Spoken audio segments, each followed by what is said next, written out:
my God! Wow! Banyak yang mengatakan bahwa Indonesia adalah negara yang paling sejahtera. Namun, apakah pernyataan tersebut benar jika kita menilainya berdasarkan indikator kesejahteraan suatu negara?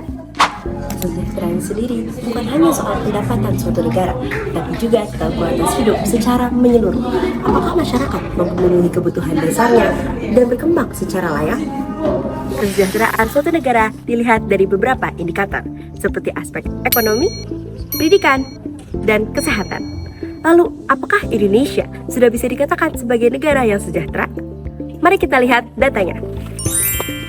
Dari sisi ekonomi, pendapatan per kapita Indonesia sekitar 78-79 juta rupiah per tahun atau 6,5 juta rupiah per orang per bulan pada 2024 sampai 2025. Tingkat pengangguran terbuka pada Agustus 2025 berada di angka 4,85%, mengalami penurunan dibanding tahun sebelumnya. Jumlah penduduk miskin pada Maret 2025 tercatat sebanyak 23,85 juta orang, juga menunjukkan tren penurunan. Selain itu, banyak tenaga kerja masih berada di sektor informal dengan pendapatan tidak tetap dan minim perlindungan sosial. Artinya, pertumbuhan ekonomi belum sepenuhnya dirasakan secara merata. Rendahnya tingkat pendidikan ini berdampak pada terbatasnya kesempatan kerja formal dan rendahnya produktivitas masyarakat. Dan kondisi inilah yang memperpanjang siklus kemiskinan antar generasi. Selain itu, kesejahteraan juga sangat berkaitan dengan pendidikan. Data BPS menunjukkan bahwa rata-rata lama sekolah pendidikan di Indonesia hanya berada di kisaran 8-9 tahun atau setara dengan jenjang SMP. Bahkan lebih dari 50% penduduk Indonesia di atas 15 tahun hanya menamatkan pendidikan dasar dan pendidikan menengah pertama.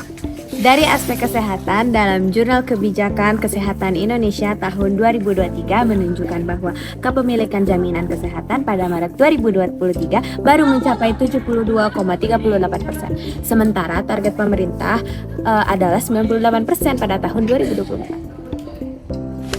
Selain itu, kesenjangan layanan seperti fasilitas dan tenaga medis antara wilayah perkotaan dan perdesaan masih menjadi tantangan. Kesejahteraan bukan hanya tentang peningkatan angka statistik, tetapi juga tentang sejauh mana masyarakat benar-benar merasakan dampaknya.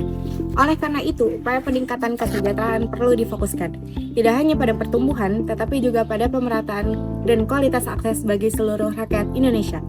Secara umum, indikator kesejahteraan di Indonesia menunjukkan adanya perbaikan.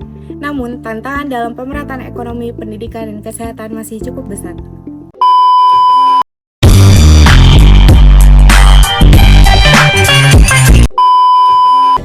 Lalu datang kau yang Dengan maaf mau di ayunan sama gini.